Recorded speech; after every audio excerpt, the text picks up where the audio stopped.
안녕하세요 여러분. 서원중학교 3학년 기술 6번째 수업입니다. 수업 준비 되셨죠? 자, 그럼 시작합니다. 오늘 우리가 배워볼 내용은요, 3가지를 배워볼 거예요. 우선 첫 번째로 정보통신 매체의 잘못된 활용 및 그것에 대한 해결책에 대해서 배워보고, 두 번째로 빅데이터란 무엇인지, 세 번째로 데이터 관련 직업에는 어떤 것들이 있고 어떻게 준비할 수 있는지에 대해서 한번 배워보도록 할게요. 정보통신 매체의 잘못된 활용과 해결책에 대해 알아볼게요. 교과서는 193쪽이에요. 정보통신 매체, 우리는 정말 다양한 것들을 많은 시간 사용을 하고 있는데요. 이용하면서 생기는 문제점들이 굉장히 많이 있죠. 사이버 범죄나 유해 사이트 노출, 이런 게 굉장히 쉽고 인터넷 중독이나 모방 범죄에 빠질 우려가 있어요. 여러분들도 한 번씩은 인터넷 사이트 돌아다니다가 이상한 사이트가 뜨는 경험들이 있을 거예요. 또 사이버상에서 사기를 당하기도 하고요. 자, 하나씩 더 자세히 알아볼게요. 첫 번째로 게임 및 인터넷 중독이에요. 검색창에 이 단어로 검색했을 때 나오는 이미지들을 보여드릴게요.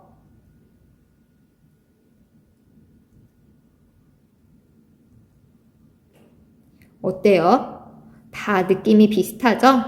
보시면 컵라면이나 음식들이 옆에 쭉 쌓여 있고 또 어두운 새벽인 것 같고, 수염에 까치집 지은 머리에 침 흘리고 있고, 이런 거 보면 일상생활을 지내는 사람들과는 조금은 다른 모습이죠. 이렇게 게임이나 인터넷에 중독되게 되면 일상생활에 방해가 되고 자기조절 능력이 상실되고 현실과 가상세계를 혼동하기도 해요. 예를 들어서 일반적으로 아침에 일어나서 저녁에 잠이 들고 삼시세끼를 잘 먹고 낮에 일을 하는 이런 일반적인 사이클이 무너지게 되죠. 또 신체도 정신도 지치게 돼요. 또 자기 조절 능력이 떨어지죠. 유명한 살인사건이 있었죠? 이거 기억하세요? 강서구 PC방 사건. 이런 일들이 벌어지기도 해요. 자기 조절 능력이 없는 거죠. 또 현실과 가상세계가 혼동되는 일도 벌어져요. 게임 중독에 빠진 10대가 대학생을 무참히 살해하는 일이 벌어졌는데 이 학생은 배틀그라운드에 중독되어 있었다고 해요. 또 심한 거는 이 사람이 여대생을 살해하고도 가정에서 돌아가서 태연히 게임을 하고 있었다가 잡혔다고 해요. 정말 무시무시한 일이죠? 이런 상황이 벌어지지 않게 하기 위해서 우리는 현실을 살아야겠죠. 사실 대인관계를 늘리라고 하는데 에너지가 굉장히 많이 필요하죠. 하지만 에너지를 많이 소비를 하게 돼도 대인관계를 좀 늘리는 편이 좋고요. 또 중독의 조짐이 보일 거예요. 그럴 때 다른 사람에게 도움을 요청하고 또 사용 규칙을 정해서 시간을 조절하면서 해야 돼요. 여러분들 프로게이머가 되고 싶은 학생들이 꽤 있을 텐데요. 이것도 중독이 되지 않도록 또 일상생활이 망가지지 않는 범위 내에서 스스로 조절을 하면서 노력을 해야 되겠죠? 중독되지 않고 스스로 조절 가능한 여러분들이 되도록 해요. 두 번째로 사이버 공간에서의 비방이에요. 악플이나 방초대 등으로 눈에 보이지 않는 공격을 하기도 하고 사이버상에서 끝까지 스토킹을 하고 또 유언비어를 퍼뜨리기도 해요. 그런데 그 피해는 정말 어마무시합니다. 사이버 폭력, 정말 한 사람을 죽음으로 몰고 가기도 하고요. 어떤 사람은 스토킹으로 인해 이 일이 죽어야 끝이 날까를 고민을 하기도 하고 실제로 사망사고들도 꽤 많아요. 또 유언비어 유포로 불구속 입건이 되기도 하고요. 이런 일들을 방지하기 위해서는 남에게 상처 주지 않는 예쁜 말을 사용하고 또 악플 달지 않기를 실천을 해야겠죠. 눈앞에서 얼굴 보고 할 수 없는 말을 사이버상에서도 하지 말아야 하겠죠. 또 나의 인권과 사생활이 중요한 만큼 다른 사람의 인권과 사생활도 중요하다는 사실을 항상 기억해야 해요. 항상 기억하기. 자, 그 다음에 세 번째예요.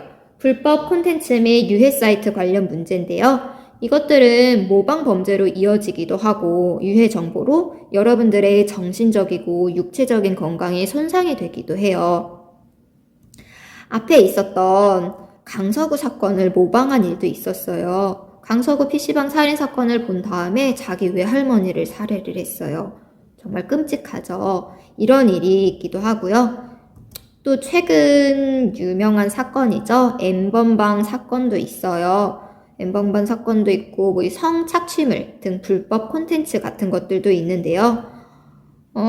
이런 것들은 정말 안타깝고 되게 무서운 문제죠. 성착취물들을 쉽게 접할 수 있다는 것도 큰 문제고 그러다 보니까 잘못된 성관념을 갖게 될 수도 있는 거니까 여러분들이 정말로 주의하셔야 해요.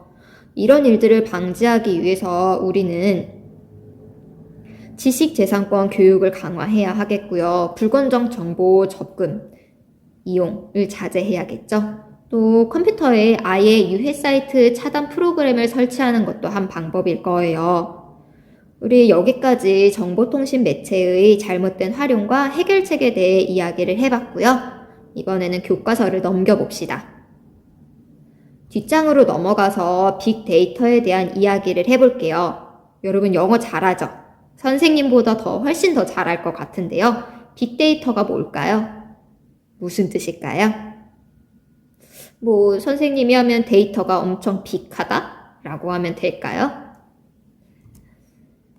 자, 빅데이터라는 거는 정말 큰 데이터, 방대한 데이터를 획득하고 저장, 분석해서 이용을 하는 건데요. 얼만큼 방대한 데이터인지 사진으로 보여드릴게요. 사진에 보시면 이게 60초 안에 일어나는 일들이에요. 보시면 여기 보시면 여기 보이시죠? 98,000개가 넘는 트윗들이 생기고 320명이 넘는 새로운 가입자가 있어요. 또 페이스북을 한번 볼까요? 페이스북에는 51만 개가 넘는 코멘트가 달리게 되고요. 또 구글 서치 70만 개에 가까운 것들이 구글에서 검색이 돼요. 더 많은 내용들이 있죠. 60초 안에 600개의 새로운 비디오가 올라간다든지 정말 다양한 것들이 많이 있어요. 이게 60초 안에 이루어지는 일이거든요. 정말 대단한 거죠. 빅데이터라는 거는 이런 방대한 데이터를 획득하고 저장 분석해서 여기서 가치 있는 정보를 찾아내는 거예요. 그래서 이것들을 의사결정이나 미래의 예측에 활용하는 기술들입니다. 이 빅데이터를 활용을 해서 하는 것들이 굉장히 많은데요. 사례들이 많은데 몇 개를 보여드리면요.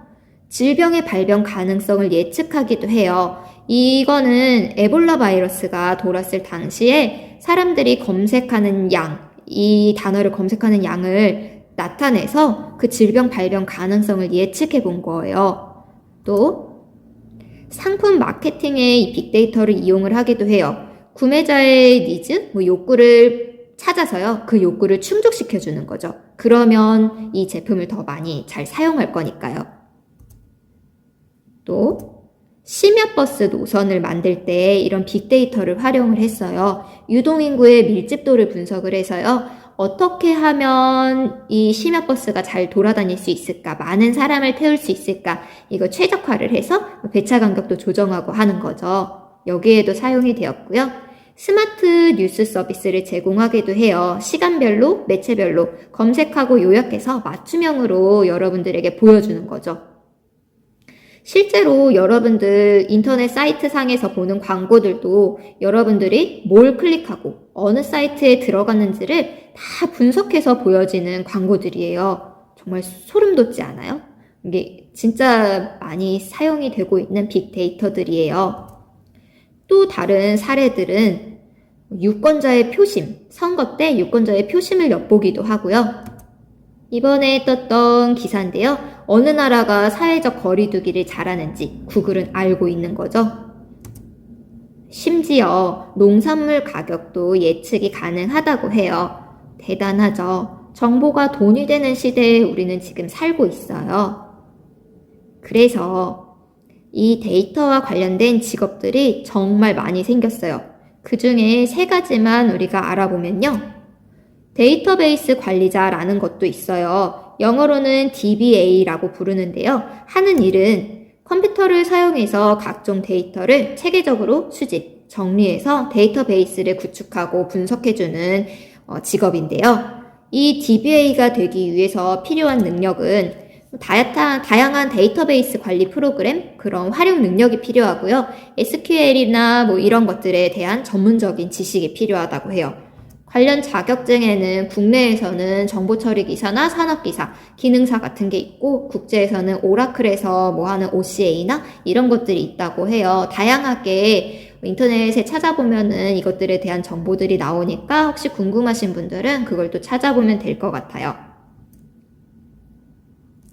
2번째 직업은 데이터 마이너라는 직업이에요. 마이너는 광부라는 뜻이죠. 그래서 자료를 캐는 광부라는 뜻으로 봐주시면 될 것 같아요.